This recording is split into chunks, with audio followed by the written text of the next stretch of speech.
Hello everyone, welcome to another video on how to solve math problem by Mr. Rao Chan here.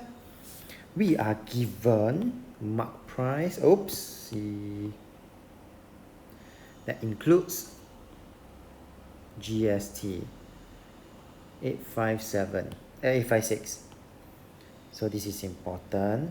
That means this $856 since got GST includes 7%.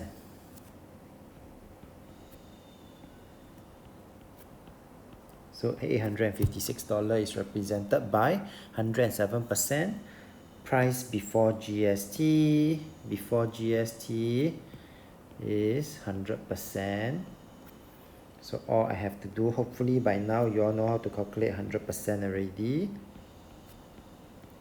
I divide by 107 to get 1%.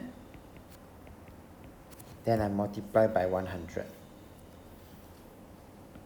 So this one will give me a value of $800.